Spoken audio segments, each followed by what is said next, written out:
Hitler इतिहास के पन्नों में बसा एक ऐसा नाम जिसकी क्रूरता और दरिंदगी की मिसालें आज भी दी जाती हैं। विश्व इतिहास में वर्ल्ड वॉर 2 का कारण हिटलर को ही माना जाता है। लाखों करोड़ों लोगों की मौत हिटलर की महत्वाकांक्षा और जिद के सामने कुछ मायने नहीं रखती थी।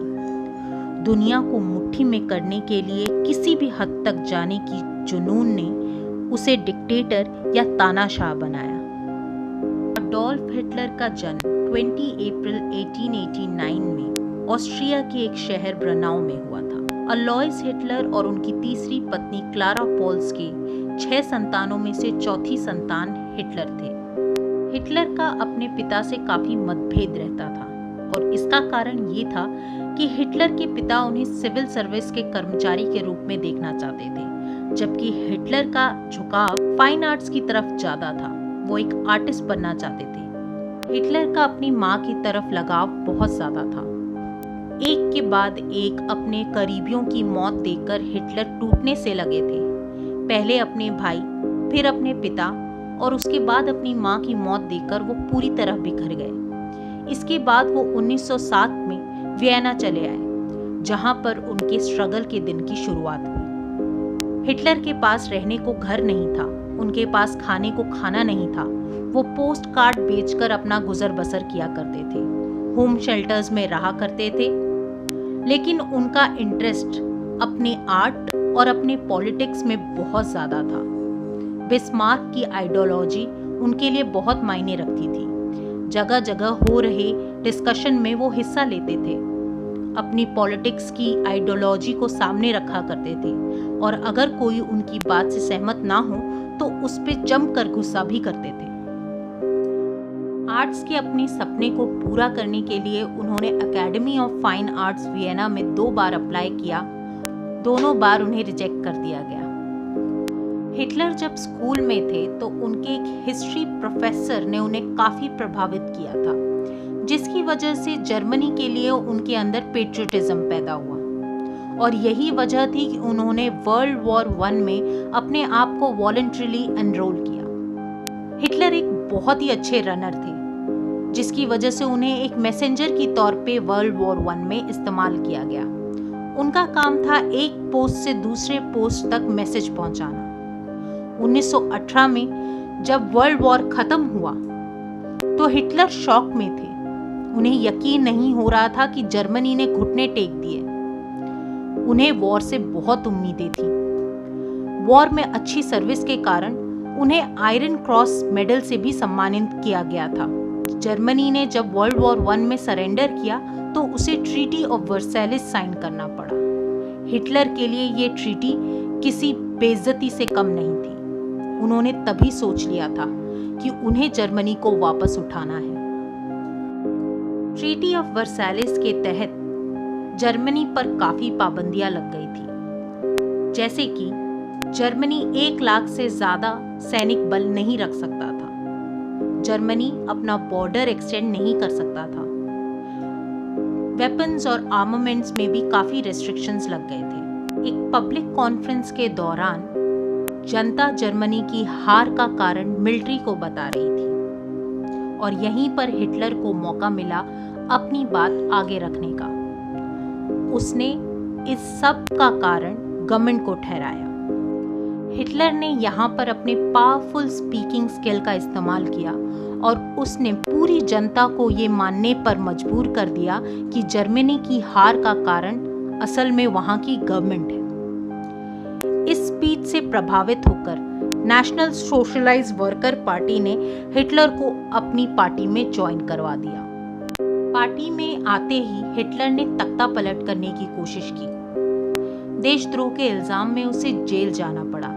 जेल में जाने के बाद हिटलर ने अपनी world famous book mean camp लिखी, जिसमें उसने अपनी आइडियोलॉजी के द्वारा लोगों को बहुत ज्यादा इन्फ्लुएंस किया और उन्हें ये यकीन दिलाया कि अगर जर्मनी को कोई ऊंचाइयों तक ले जा सकता है तो वो सिर्फ हिटलर है। जेल से बाहर आने के बाद पूरी जनता उनके साथ खड़ी थी और इसके कुछ ही दिनों बाद हिटलर चांसलर बन गए।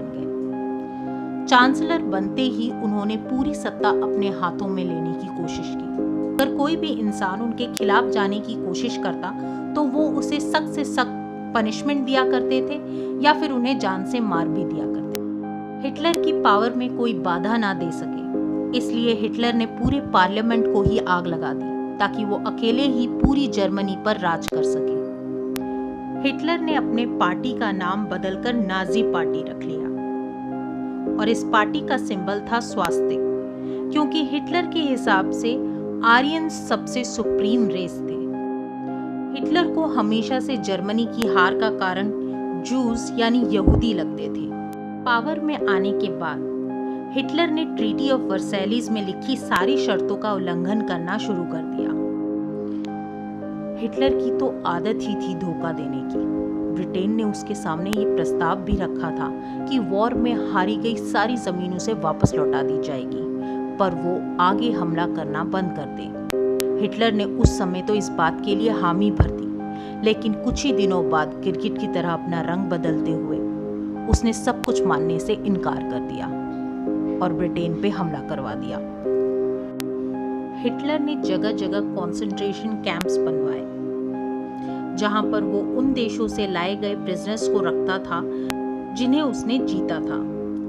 जब प्रिजनर्स को रखने की जगह कम पड़ने लगी तो उसने कैदियों को, स्पेशली जूस को मारने के नए नए तरीके खोजने शुरू कर दिए।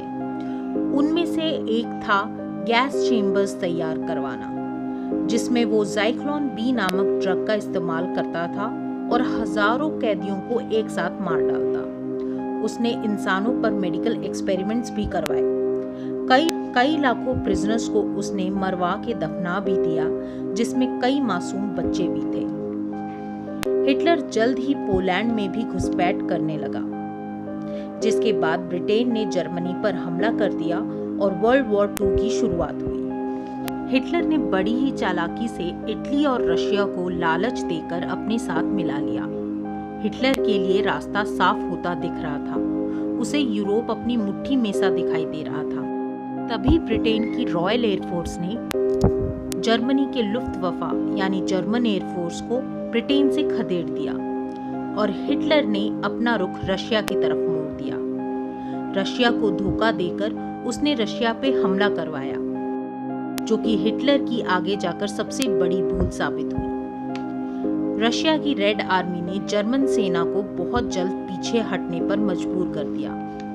चारों तरफ से घिरे हिटलर समझ चुका था कि अब उसका अंत नजदीक है।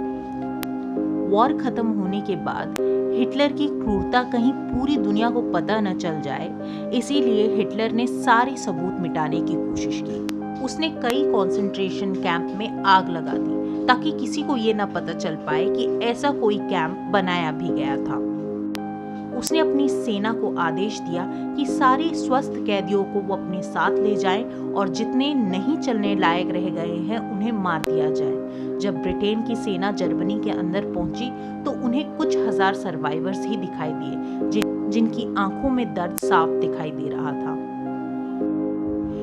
इन सर्वाइवर्स की मुंह ज़बानी ही पूरी दुनिया को ये पता चला कि किस तरह से हिटलर हॉलोकॉस्ट करवाता था। हॉलोकॉस्ट यानी वो इंसानों को जिंदा जलाता था, खास तौर पे बच्चों को वो पूरी तरह से जलाकर एक गड्ढे में दबा देता था ताकि जूस की जनरेशन आगे ना बढ़ पाए। ऐसी कई घटनाएं हैं जो कि आपके रोंगटे खड़े कर देंगी। इन सर्वाइवर्स की आपबीती आपको सोशल मीडिया और यूट्यूब चैनलों में मिल जाएगी। ये विश्व इतिहास का एक ऐसा काला समय था जहां पर इंसान का इंसानियत के ऊपर से पूरा भरोसा हट जाता है।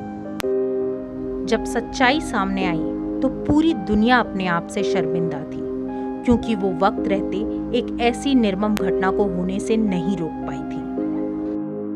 उसने 30 अप्रैल 1995 को खुद को गोली मारकर आत्महत्या कर ली। मरने से एक दिन पहले उसने अपनी मिस्ट्रेस ईवा ब्राउन से शादी की और ईवा ने भी हिटलर की रिवॉल्वर से उसी दिन आत्महत्या कर ली। उम्मीद है कि आपको मेरी वीडियो बहुत पसंद आई होगी, तो देखते रहिए मेरा चैनल इन्फॉर्मेटिव मिनी और करें सब्सक्राइब, लाइक, शेयर और कमेंट बॉक्स में ज़रूर लिखकर बताएं कि आपको मेरी वीडियो कैसी लगी। मैं आपको मिलूंगी नेक्स्ट वीडियो में। ऐसी ही इंटरेस्टिंग स्टोरी के साथ। तब तक के लिए गुड बाय।